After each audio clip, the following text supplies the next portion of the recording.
Well, he talked about the other day that, when we were getting ready when we were in Los Angeles for Game 1, I would walk by him just to say something to him. He said, "It's time to play," and he shows you what he can do.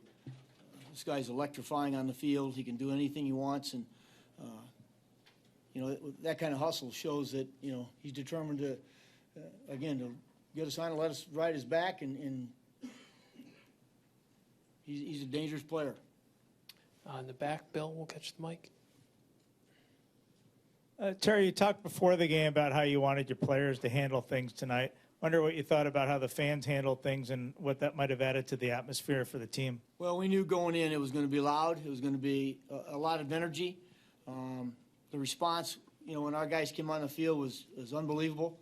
Certainly, Ruben, him walking out there, I thought meant a lot to all the guys on the club and the fan base. They were tremendous, and when we fell behind, they were still, 100% into it, and I think it helped us come back.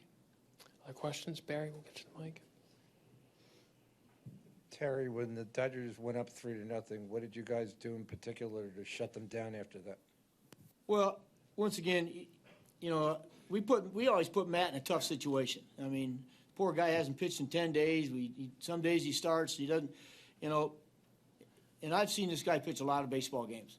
He worked harder tonight to give us 5 quality innings than I have seen him work at any time at any start. He didn't have his good stuff. He had to work the entire night to make pitches. He was deep in counts. He was falling behind. He was missing targets.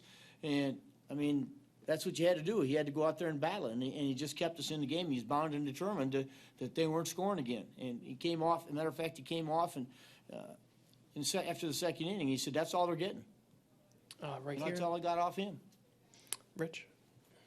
Curtis Granderson has had a phenomenal year for you this year, but what has made him a patient hitter yet a dangerous hitter at the same time? And he seems to do both of those things well, Terry. I think he's very comfortable, Rich. I think the fact that Kevin's here helps him a lot.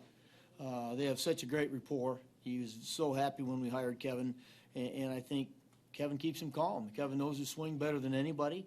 I think if he gets out of whack, he can be fixed in a hurry. You're right. He's had a tremendous year on not only the power front, but on getting on base too. Joel, to your left, Terry. Just to follow up on Curtis, I wonder if this felt like his season to you a little. Like there's a lot of noise around Utley and Harvey and Cespedes, but the biggest hit of the game is probably his hit, which has kind of been like his season, understated but very productive. Well, Joel, you've been around him more than I have. I mean, in all the years. This guy he's the same way every day. He doesn't look for headlines. He just likes to play. He loves to be in the lineup. He doesn't care where it's at. When he shows up, you're going to get all you can out of him. And right now he's led the way most of the season. And right now, like tonight, when he walks up there, he's dangerous. That's why, I have no problem. And I know his numbers aren't great against left-handed pitching, but I know one thing: you make a mistake, and he can hit one over that fence in a hurry, or against the fence. So he's really played good for us. Right here, Terry, to your right.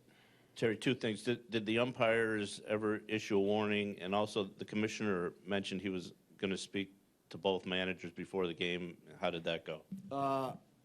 They did not issue warnings. The commissioner, before the game, had Donnie and I and Sandy and Andrew Friedman in, and he just said, listen, he understands, the game the other night, what happened, and the impact it had on both teams. But the game was the most important thing, and we had to go play it correctly. And Donnie and I totally agreed. We just said the one thing we wanted to make sure didn't happen was that nobody on either side or the umpires got too carried away, because as we all know, during the course of a game, someone's going to get knocked down, not intentionally. There's going to be someone who makes a funny slide or something, and it's all part of the game. And he said, I totally understand. We're going to play the game. And I thought our guys responded very, very well to it. Seth on the left. Terry, how do you assess Bartolo's been in the bullpen so far, and what kind of role he can play going forward? He's Bartolo. He comes in, he throws the ball over the plate. He's going to sink it. He's going to cut it. He's going to move his fastball around the strike zone, but he's not going to change his demeanor. And that's why I put him in. I just wanted him to throw. I wanted strikes, and he came in and did a good job. Mark? Terry, you joked before the game about not wanting to see Kershaw tomorrow. He's pitching tomorrow. Yeah, I know. How much of a challenge is it to try to close out the series against him? Well, I'm going to tell you, Mark, we came into this knowing we were going to see him twice and possibly Greinke twice. That's a tall order for anybody, any team. But it's what it is. So, if we can get our guys home so they can get some decent sleep, they'll come back ready for tomorrow. We got to, he's tough, but he's coming back on short rest. I don't know, how long a leash he's going to have, but we got to make him work as we did the other day in Los Angeles. That's the only way you can. When you face him, you better hunt a pitch and then you better hit it. And if he's on, he's real tough. To your left, Mike? Terry, you already talked about the small ball aspect of your innings this night, but there aren't a lot of guys in baseball that can put the ball where he put it on his home run. What is that? What kind of a lift is just seeing that for you guys? Seeing that kind of a example of power. I mean, does that give you guys any kind of lift also? Well, home runs mean a lot. I mean, they get guys excited. They get the team excited. Fan base loves home runs, and our team is built on power. And so when we hit home runs, we think we got big chance to win. And it's all about trying to get on base and then have somebody up there that can hit something into the seats. And when we do that, we win games. Mark? We'll take two more after Mark. You're talking about Matt getting through those innings. What role did Travis have in getting him there? And also, what's his growth been like this year, working with the staff all year and doing the things he's done? Well, Mark, Travis has come a long way. He first got here. He worked very hard defensively, and then his offense was down. Now last year in the second half he came up and started swinging much better. But our guys like pitching to him. He's a very, very good receiver. He ranks in the top 5 in all of baseball for getting strikes called, and pitchers love that.